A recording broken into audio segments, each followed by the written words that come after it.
به نام خدا. سلام دوستان عزیزم، وقتتون بخیر باشه.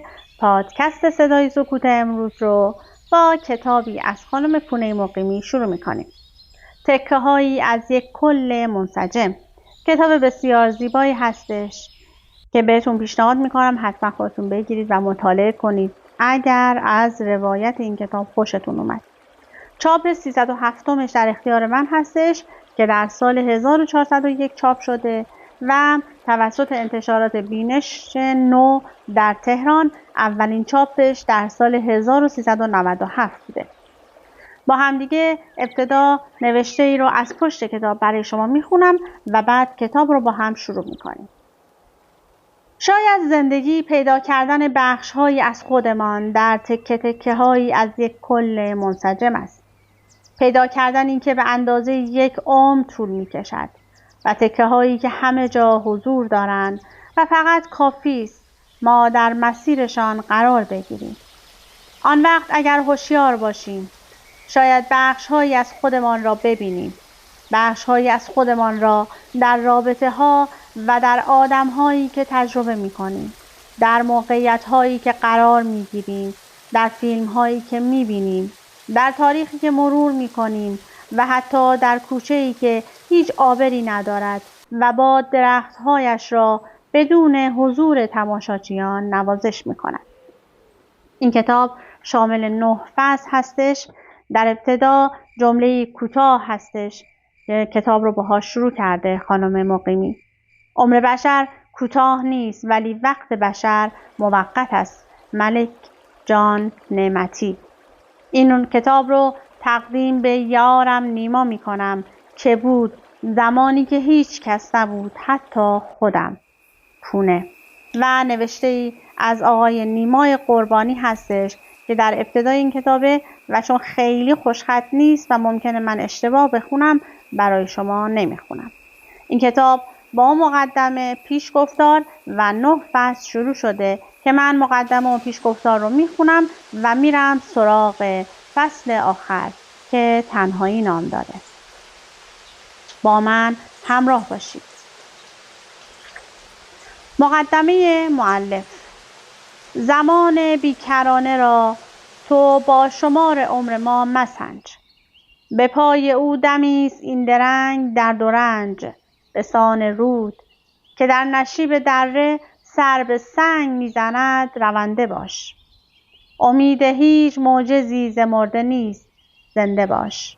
هوشنگ ابتهاج. شاید زندگی پیدا کردن بخش‌هایی از خودمان در تکه تکه هایی از یک کل منسجم است. شاید زندگی همین است. ما زندگی را نه به صورت یک کل که به صورت جزئیاتی روزمره می‌بینیم.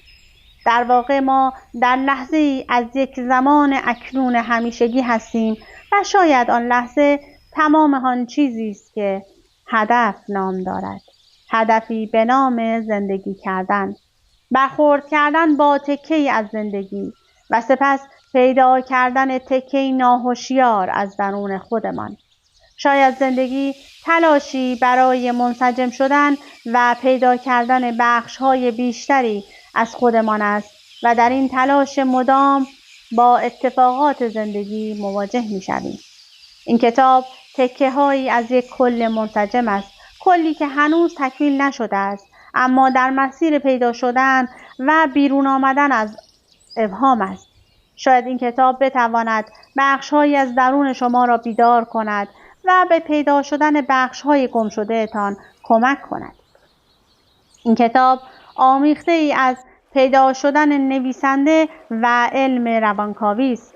برای انتشار یک کتاب تالیفی مخصوصاً اگر کار اول نویسنده باشد آدم‌های زیادی کمک می‌کنند که کار به نتیجه برسد و پشت چهره یک کتاب که نام یک نویسنده را بر خود دارد نام آدم‌های دیگری هم هست که حضور و حمایتشان به تولد کتاب کمک کرده است. همان پشت صحنه‌ای که گاهی هیچ کس حواسش به آن نیست. در پشت صحنه این کتاب افراد حمایتگر و بی‌توقعی حضور دارند که مایلم مراتب قدردانی و سپاس را نسبت به آنها به جا بیاورم. از همسرم دکتر نیما نصراللهی برای تمام حمایت‌ها، دلگرمی‌ها و نظراتش تشکر می‌کنم که اگر در این مسیر صبورانه همراه نمی‌بود این مهم به سرانجام نمی‌رسید. از حضور و حمایت استاد و سوپروایزرم دکتر نیما قربانی عزیز صمیمانه تشکر می‌کنم. مردی که بی‌دریغ شاگردانش را حمایت می‌کند و می‌داند چطور راه درمانگر شدن و اصیل شدن را آموزش دهد و با صبوری و فروتنی اجازه می‌دهد دنیای درونی آدم‌ها بدون ترس رشد کند و ظرفیتشان بالاتر رود. از دوستان عزیزم سمیه شاه محمدی و دکتر نیلوفر کیانراد برای حضور همیشگی و همراهیشان در تمام مراحل کتاب، مخصوصاً طراحی صفحات و بازخوانی کتاب صمیمانه تشکر می‌کنم. و همچنین از عزیز و دوست همراه خانم فرشته نوبخت برای بازبینی و بازخوانی نهایی کتاب بسیار سپاسگزارم. در انتها از مراجعین عزیزم صمیمانه سپاسگزارم که اگر تجربه حضور آنها نبود هیچگاه این کتاب به سرانجام نمی‌رسید. مراجعینی که اجازه ورود به دنیای زیبا و رنج کشیده درونشان را دادند و مرا به سخت‌ترین و دردناکترین خاطراتشان بردند. هر مراجعی که بر صندلی روبروی درمانگر می‌نشیند ترس را احساس می‌کند و با این حال تصمیم می‌گیرد اعتماد کند و ادامه دهد. در نهایت تجربه مسیر درمان هم برای مراجع و هم برای درمانگر مسیری سراسر کشف و شهود است و قطعا این مسیر همانطور که ممکن است به رشد درونی مراجع کمک کند به رشد درونی درمانگر هم کمک می‌کند. بسیار ممنونم از تمام شما عزیزان، چه آنهایی که با هم مسیر درمان را کامل طی کردیم، چه آنهایی که هنوز در مسیر کشف هستیم و چه آنهایی که در نهایت جایی در مسیر درمان نتوانستیم جلوتر برویم. پونه مقیمی، پاییز 1397. پیشگفتار: این کتاب برای افرادی نوشته شده است که می‌خواهند با تعمق بیشتری به دنیای درونی خود نزدیکتر شوند و یا بخش‌هایی از دنیای ناشناخته روانشان آشنا شوند. مطمئناً برای واکاوی دقیق به کمک یک متخصص احتیاج است و این کتاب حکم درمان را ندارد و مطالب آن با زبان ساده همراه با پایه‌های علم روانکاوی نوشته شده است. پیشاپیش از توجه و آگاهی شما نسبت به این مهم سپاسگزارم. در متن‌های این کتاب از راه‌های فرار، شیوه‌های خودفریبی و اصطلاحاتی از این دست به کرات استفاده شده است که منظور از آنها مکانیزم‌های دفاعی ناهوشیار ماست و قطعاً برای خنثی کردن این مکانیزم‌ها به کمک روان درمانگر متخصص احتیاج است و چون این کتاب به زبان ساده نوشته شده است از شناسایی و اشاره به هر یک از دفاع‌های روانی خودداری شده است. پس اگر آنها را در خود شناسایی کردید از یاری یک متخصص کمک بجویید. این کتاب در مورد چیست و چگونه میتوانیم از آن استفاده کنیم؟ تصور کنید در انتظار شروع یک ارکستر نشسته اید و اعضای تشکیل دهنده ارکستر هر کدام در جای خود مستقر شدند و آماده نواختن هستند. هنگامی که اعضا شروع به نواختن می‌کنند متوجه می‌شوید هر کدام از اعضا به تنهایی نقشی در اجرای موسیقی دارند و از هماهنگی اعضا موسیقی کامل می‌شود و ما آن را به صورت یک قطعه منسجم و دلنشین در ذهنمان پردازش می‌کنیم و می‌شنویم. ساختار این کتاب شبیه همین گروه ارکستر است. متن‌های کوتاه این کتاب در طول 3 سال نوشته شده است که در دل هر متن نکته‌ای وجود دارد که ممکن است بتواند بینشی جدید را برای مخاطب به ارمغان آورد. هر متن همچون قطعه کوتاه است که وقتی در کنار هم قرار می‌گیرند موسیقی کتاب را واضح و شفاف‌تر می‌کنند. متن‌ها در دسته‌بندی‌هایی کنار هم قرار گرفته‌اند و همه در راستای خودشناسی هستند. شناخت خود در روابطی که تجربه می‌کنیم و اتفاقهایی که برایمان رخ می‌دهند. کتاب شامل 9 فصل است در فصل اول نگاهی به واقعیت‌های زندگی می‌اندازیم و بعد از آن کتاب حول محور روابط و چالش‌ها و تعارض‌های محتمل در روابط انسانی جلو می‌رود و در انتها به اختصار در مورد مفهوم تنهایی صحبت به میان آمده است. در سراسر کتاب به صورت تصادفی به متن‌هایی برخورد می‌کنیم به نام مکث و نامه. این متن‌ها مخاطب را دعوت به سکوت و حضور می‌کند و او را به تفکر در مورد خودش، خط زندگیش و سفری که تا به امروز داشته است وامی‌دارد. با نامه‌ها می‌تواند به درونش سفر کند و با مکث‌ها می‌تواند کمی سرعت خواندن مطالب را کم کند و به بدنش و جریان زندگی در اطرافش توجه کند. چون متن‌ها کوتاه و تکه تکه هستند، لزومی ندارد خواننده حتما از ابتدا تا انتهای کتاب را به ترتیب بخواند. البته که خواندن کتاب از ابتدا تا انتها مطالب را منسجم‌تر به ذهن خواننده وارد می‌کند، اما تکه تکه خواندن متن‌ها هم راهی دیگر برای دنبال کردن مطالب است. چون هر متن به صورت کوتاه و کلی در مورد موضوعی صحبت می‌کند، به همین علت در متن‌ها ممکن است شباهت‌ها و تکرارهایی وجود داشته باشد که با توجه به نوع نگارش کتاب امکان حذف شباهت‌ها بدون آسیب زدن به انسجام مطالب وجود نداشت. هدف در نهایت این بوده است که با باز کردن کتاب و خواندن هر متن خواننده بتواند بینشی را در آن بیابد و قطعاً این هدف تا حدودی دست نویسنده را در نگارش کتاب می‌بندد، زیرا بناگزیر در هر متن باید توضیحی داده شود تا مفهوم به درستی بیان شود و آن مفهوم ممکن است در چند متن مشترک حضور داشته باشد. پس به نوعی در همان متن‌ها تکرار می‌شود.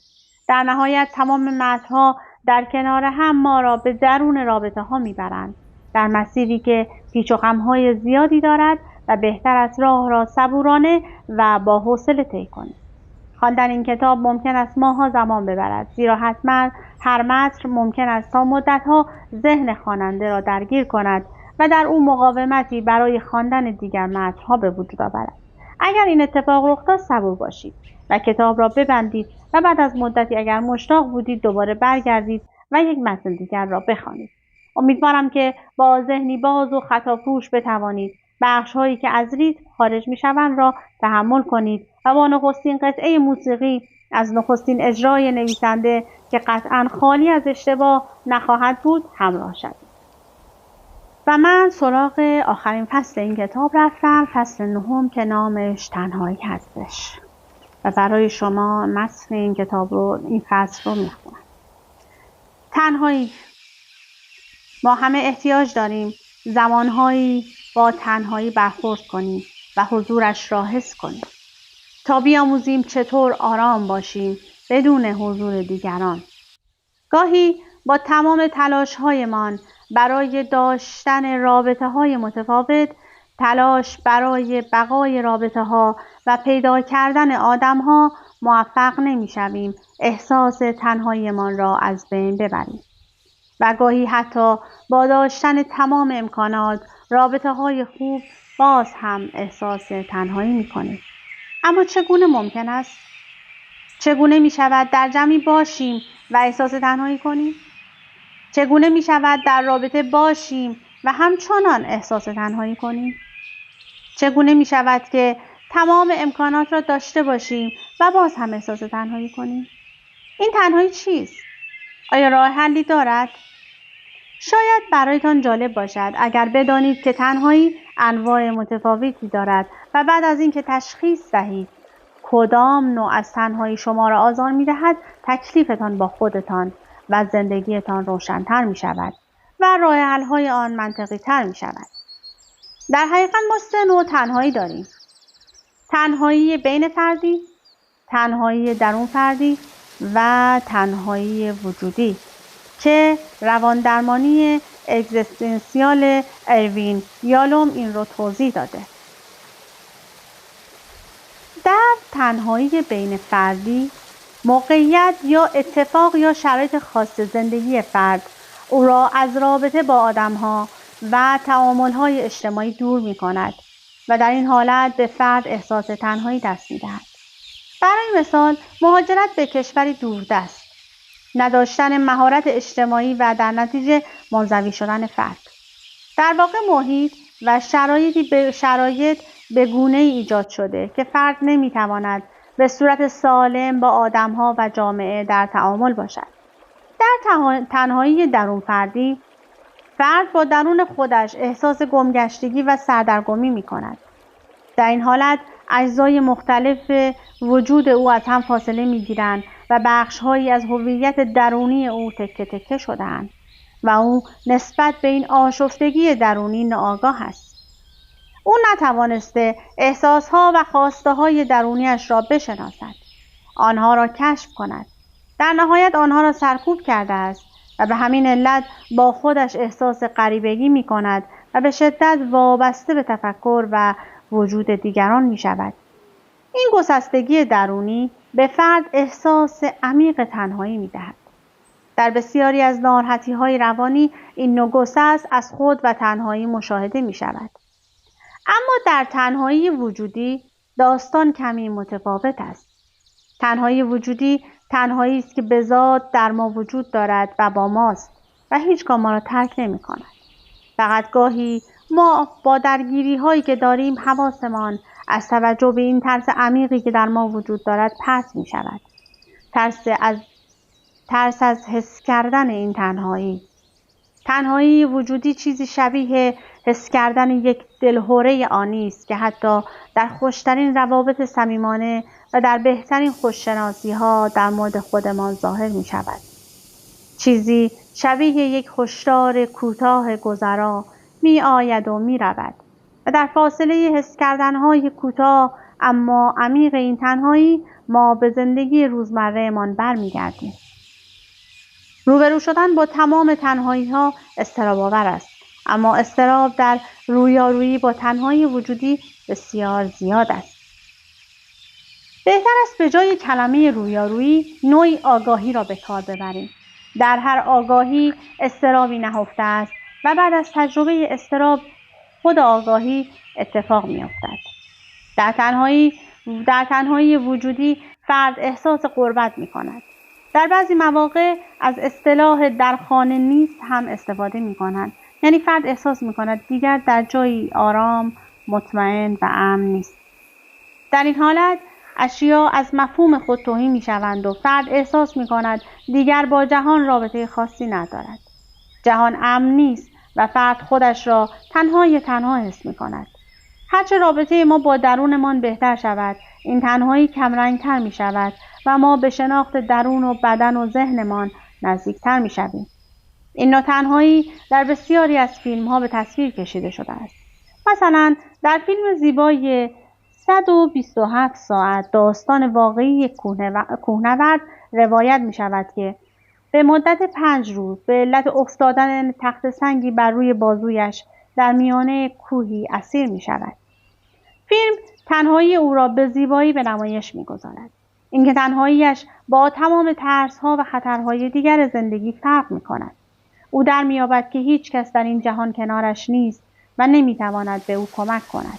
تصویر او از جهان تغییر می‌کند و خودش را کاملاً جدا از همه چیز حس می‌کند. یا مثلا در فیلم زندگی پای داستان پسری روایت می‌شود که بعد از غرق شدن کشتی با ببری بر روی اقیانوس تنها می‌شود. رابطه او و ببر و ارتباط خاص پسر با خدایی که او را تنها گذاشته است بسیار زیبا و جذاب است. پسر عمق تنهایی را حس می‌کند، ترس بالا می‌آید، احساس‌های شبیه خشم و نفرت را تجربه می‌کند و بعد با تنهاییش آشتی می‌کند. یا مثلا در فیلم دیگری به نام دورافتاده با بازی تام هنگس داستان زندگی فردی به تصویر کشیده می‌شود که بعد از سقوط هواپیمایش در جزیره دور افتاده و خالی از سکنه 4 سال زندگی می‌کند. در تمام این فیلم‌ها تنهایی انسان به عمیق‌ترین نوع ممکن دیده می‌شود.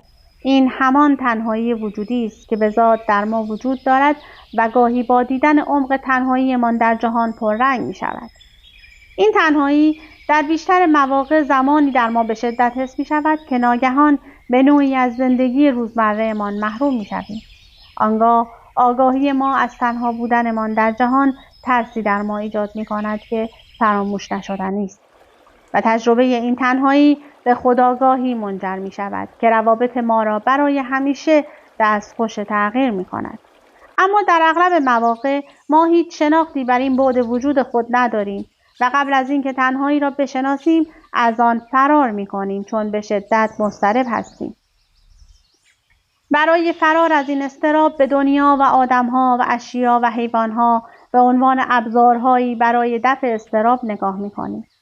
به همین علت است که معمولاً سالها دست و پا می‌زنیم که رابطه‌های ابزاری را سر پا نگه داریم و سالهاست که تنهایی را حس می‌کنیم اما به روی خودمان نمی‌آوریم و باز هم تلاش می‌کنیم تا از روبرو شدن با حقیقت اجتناب کنیم. احتمالاً اگر نوع فرار ما تغییر کند و تنهایی را حس کنیم و به عمق ترسمان آگاه شویم، جنس آدم‌ها و نوع رابطه‌هایی که انتخاب می‌کنیم و همیشه شکست می‌خورند تغییر پیدا می‌کند و می‌توانیم صمیمیتی واقعی را حس کنیم. صمیمیتی شفابخش که نه از سر نیاز برای رفع تنهایی، بلکه به خاطر حس کردن آدمی دیگر درست با همین ترس‌ها و تنهایی‌ها در کنار خودمان است. صمیمیتی درست و اصیل در رابطه‌هایی عاری از نیاز، عشق‌هایی با اصالت فاقد هر گونه نگاه ابزاری و بودن در کنار آدم‌ها بدون توقع از پر کردن چاله‌های تنهایی ما. اجازه دهید تفاوت پذیرش تنهایی وجودیمان و تأثیر آن بر رابطه‌هایمان را با مثالی روشن‌تر کنم. تصور کنید که در دریای طوفانی و بی انتها تنها رها شده اید و از این تنهایی و رها شدن بسیار مضطرب هستید. احساس می کنید که هر لحظه غرق می شوید. پس شروع می کنید به دست و پا زدن. در این دست و پا زدن تلاش می کنید که راه نجاتی را پیدا کنید و نمی دانید که راه نجات وجود ندارد. باید خودتان را به دست دریا بسپارید و رها باشید. آنگاه بدون دست و پا زدن بر روی آب شناور می شوید و دیگر غرق نمی شوید. روبرو شدن با تنهایی چیزی شبیه تجربه آن لحظه کوتاه مدت پذیرش تنهایی، لحظه‌ای که گویی دست از تلاش برمی‌دارید، دست و پا نمی‌زنید، به دریا و عمق تنهاییتان نگاه می‌کنید و اجازه می‌دهید اضطراب تمام بدنتان را فرا بگیرد و حقیقت تلخ تنهاییتان را حس می‌کنید و آنگاه اضطراب به صورت عجیبی کم می‌شود. شما بر روی آب شناور هستید و حالا احساس می کنید دریا هیچ وقت طوفانی نبوده است، بلکه دریا بوده است. این شما و دست و پا زدنهای شما بوده است که توهمی از طوفانی بودن دریا به شما می داده است. حالا که آرامتر شده اید و شناوری خودتان را حس می کنید، متوجه می شوید که آدمهایی شبیه به شما در اطرافتان وجود دارند. دریا از آدم‌هایی شبیه به ما که ترسیده و تنها هستند پر است. بسیاری از آنها دست و پا می‌زنند و به دنبال دستاویزی برای نجات خود هستند. حالا شما واقعیت آدم‌ها و روابط را بهتر درک می‌کنید. اگر کسی را در دریا پیدا کنید که شبیه شما شناور است، دیگر به آن شخص به چشم وسیله‌ای برای نجات و ابزاری برای غرق نشدن نگاه نمی‌کنید. دیگر برای نیاز به آن شخص چنگ نمی‌اندازید و از او توقعی ندارید که ناجی شما باشد. شما می‌دانید که بودن در کنار آن فرد تنهایی شما را کم می‌کند، اما به حقیقت هم آگاه هستید که آن فرد هم در نهایت تنهاست و قرار نیست نیازها و ترس‌های شما را رفع کند. آن وقت است که از بودن در کنار یک نفر دیگر لذت می‌برید و این تنهایی عمیق شناور در دریا کمتر می شود. رابطه سالم و عاری از نیاز شبیه به مثال بالاست. بودن در کنار کسی که صمیمیت با آن حال ما را بهتر می کند و واقعیت را تحریف نمی کند. تجربه حس ترسناک تنهایی تجربه سختی است. این تجربه در شرایط خاصی اتفاق می افتد یا فرد در معرض تجربهش به صورت اتفاق قرار می گیرد یا می تواند از درمانگری کمک بگیرد که به او کمک کند و تنهاییش را ببیند و آرام گیرد. در نهایت تجربه هر سه نوع تنهایی به ما کمک می‌کند که به زندگی با دید دیگری نگاه کنیم و آدم‌ها را از دریچه‌های تازه‌ای درک کنیم. مرزهای مشترک فراوانی بین تنهایی بین فردی و تنهایی وجودی وجود دارد که برای انسجام مطلب از ورود به آن خودداری شد. همچنین تنهایی درون فردی با کمک درمانگر و خودشناسی و آگاه‌تر شدن فرد به خودش و هویت تکه تکه شده درونیش قابل تجربه است. و مهمتر از همه بعد از تجربه تنهایی وجودی فرد متوجه می شود ما همه شبیه به هم هستیم و چقدر به اشتباه در رابطه هایمان به دنبال درمان این تنهایی بوده ایم. فرد متوجه می شود هیچ کس قادر نیست تنهایی وجود ما را از میان بردارد.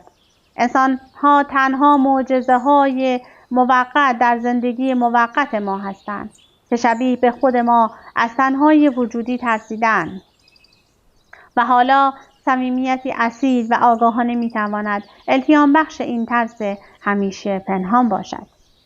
تأثیر پذیرش تنهایی بر روابط و بر نگرش ما. 1. روابط صمیمانه ما سالمتر می شود. در هر رابطه و با هر سطح از صمیمیت ما به تنهایی احتیاج داریم. آدم‌ها همیشه به فضا احتیاج داشتند و خواهند داشت و در رابطه‌های سالم روبرو شدن با تنهایی برای هر دو طرف با تمام سختی که دارد بسیار لذت بخش و شفا بخش خواهد بود. همیشه بین ما و آدم‌ها فاصله وجود دارد و این ذات هستی است، ذات به وجود آمدن ما در این دنیا. در نزدیکترین و صمیمیترین حالتها، چه در به آغوش کشیدنها و لمس شدنها و چه در عمیق‌ترین تجربه‌های احساسی، فاصله‌ای بین بدن ما و بدن آدم روبرویمان است. فاصله‌ای بین افکار ما و افکار او و فاصله‌ای بین دیدگاه ما و بصیرت او. قبل از اینکه به صورت افسانه‌ای و مجنونوار به دنبال رابطه‌ای بگردیم، باید با واقعیت هستی و زندگی کنار بیاییم. واقعیت‌ها خبر از وجود فاصله‌ای می‌دهند که حتی در صمیمیترین رابطه‌ها هم قابل مشاهده است. دیدن و حس کردن فاصله‌ها و احترام به این واقعیت برای بسیاری از ما سخت و غیر قابل تحمل است. به همین علت به افسانه‌هایی پناه می‌بریم که قرار است با عشقی عجیب و فرازمینی هر نوع فاصله‌ای را بین دو آدم از بین ببرد و دوست داریم ایمان بیاوریم به این جمله‌ها: ما یک روح هستیم در دو بدن. ما قرار بوده همیشه با هم باشیم. ما نیمه گم شده یکدیگر هستیم. ما بدون هم نمیتوانیم نفس بکشیم. ما برای یکدیگر ساخته شده‌ایم. ما یک نفر هستیم و بدون هم حتی یک شب هم نمیتوانیم دوام بیاوریم. و هزاران جمله شبیه به این در فیلم‌ها و داستان‌ها و شعرها. انسان تمام تلاش خود را کرده است که بتواند روبرو شدن با تنهایی درونیش را از بین ببرد. اما این دقیقاً همان بلاهتی است که او ترجیح می‌دهد هیچگاه تغییرش ندهد. بلاهتی عمیق و ژنتیکی. شرط هر تغییر قبول وجود مشکل است و ما می‌توانیم ببینیم که چقدر برای هر کدام از ما سخت است که قبول کنیم نقاط ضعف داریم، چه برسد به قبول کردن یک بلاهت تاریخی. فیلم‌ها ادامه خواهند داشت و تبلیغ آدم‌هایی که تمام تلاششان نشان دادن زندگی بی‌نقص و رابطه ماوراییشان است هم ادامه خواهد داشت.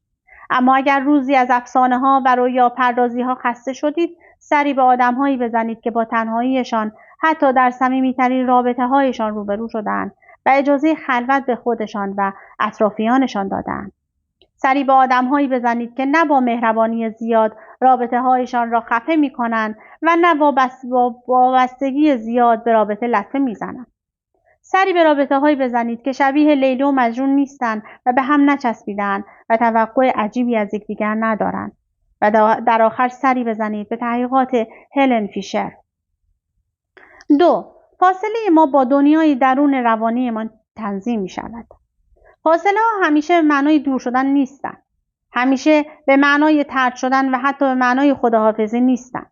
گاهی رابطه هایمان کار نمی کنند و فاصله ها به وجود می آیند تا ما فاصله ای که با درونمان داریم را ببینیم. همیشه فاصله بین ما و آدم ها وجود دارد و خواهد داشت. فاصله‌ای که گاهی با درک کردن و قضاوت نکردن کمتر می شود، اما در نهایت وجود دارد. در صمیمی‌ترین رابطه‌ها هم فاصله‌ها وجود دارد و با رخ دادن اتفاق‌هایی فاصله‌هایی ایجاد می شود. این در تمام رابطه‌ها مشترک است، به غیر از یک رابطه.